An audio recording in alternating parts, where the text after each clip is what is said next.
In this video, we're going to show you how you can add a scoreboard overlay to your live stream. If you don't know how to live stream on YouTube using the CourtClok app yet, please check our video and then come back to this. To add a scoreboard overlay, you're going to need to either operate the score on the game controller, or you can do a standalone stats controller where you are taking stats already and you can display the score onto the live stream. So let's start with the easier route, because a lot of teams are planning to do stats anyways for individual players. So we're gonna go to the stats controller here, and then we're gonna click on to back, and then it should pop up select teams. So a standalone game is basically we're just using the stats controller to track stats. We're not using the scoreboard on an Apple TV. We're not using the game controller. We're just using to track stats. So let's create a game between CourtClok team and the Lakers, and then create game. And there you have it. So once we're done creating game, we are now going to connect the live stream overlay on our iPhone. On our iPhone, what we're going to do is we're going to open up the live stream overlay. And from here, we're going to click on the linked icon to the bottom left there in the blue. Let's click onto that. So as you can see on the join Pacific game, we're going to find a game that we are currently on the stats controller. As you can see, the game code is ST4-8YJOI. So we're going to click on the game here. As you can see here, click onto it. And now once you click onto it, it will display the scoreboard.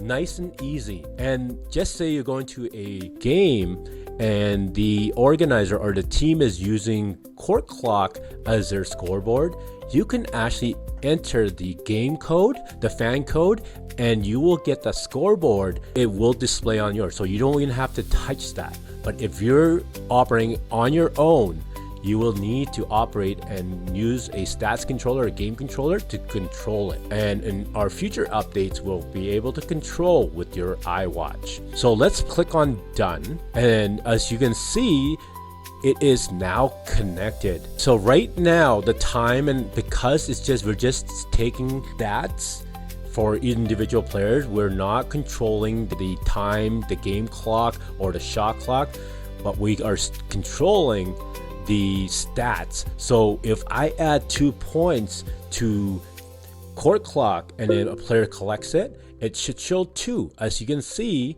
on the live stream, it is showing 2. Now that we showed you how to connect to a specific game, we're going to show you how to connect to whatever the game controller is controlling. So this is perfect for people who are running, say, a tournament and they want to live stream 5 games in a row.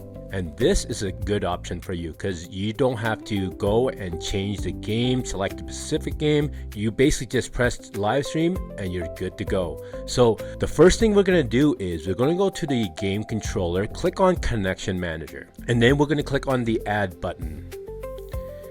Now we're going to click on the bottom there, scoreboard display for live streams. So now we're going to input the 6-digit code. So now we're going to go into the iPhone. Once we get to the iPhone live stream user interface, we're going to click on to the link icon. Before we're at the join specific game. Now we're going to click on the pair with controller tab. And as you can see, it is displaying 6-digit number, and we're going to go back into the game controller and we're going to input it. The 6-digit code is 772628. And there we go. We successfully paired with the live stream device. And now we're going to go to our game. So we're going to go back. We're going to go to the schedule manager, and now we're going to go to a game right here. So we're going to click onto it. And then we're going to click on game controller. So now, if you go back into the iPhone, you can see it's connected to the game. And let's see all three devices right now. You can see the live stream is now connected to the game controller. So whatever game it's displaying, it's going to display on the scoreboard on the live stream. Let's start the clock here. As you can see, everything is all connected. And let's add 2 points to the Lakers. And there we have it. And then 2 points to the CourtClok. Stop the time. Everything is all connected together. Now let's create a new game and to show you that it's all connected to whatever game you connected to. So let's delete this game. And then let's create a new game really quick here. So let's create a new game. So we got add create game, select competition. We're just gonna do it really quick. And then we're gonna select, let's go the Lakers as home this time. Alright, so we're gonna do this really quick. We created game, as you can see here on the iPad. We created a game, the Lakers versus CourtClok. So Lakers are at home. Let's go back to the 3 device screen there. Click on game controller. As you can see right away, the Apple TV changes, and then the live stream device has changed the scoreboard. Let's just add the score, 3-0. As you can see, they're all connected together. That is all how you can live stream with the scoreboard on CourtClok.